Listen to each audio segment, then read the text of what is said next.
ஜன்னல் கம்பி உந்தன் கைகள் பட்டு பட்டு வெள்ளி கம்பி என்று ஆகியது.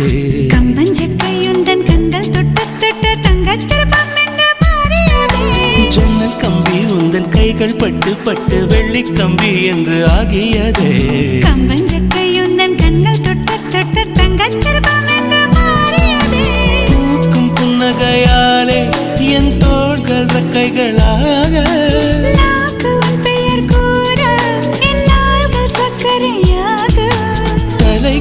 தடுமாற்றம் தந்தாய் என்னில் என் கால்வெண்ணில். நான் பறிந்து வைத்து சூரியன் ஒளிருகின்றது. நான் நடந்து சென்ற மணல் வெளி மலருகின்றதே.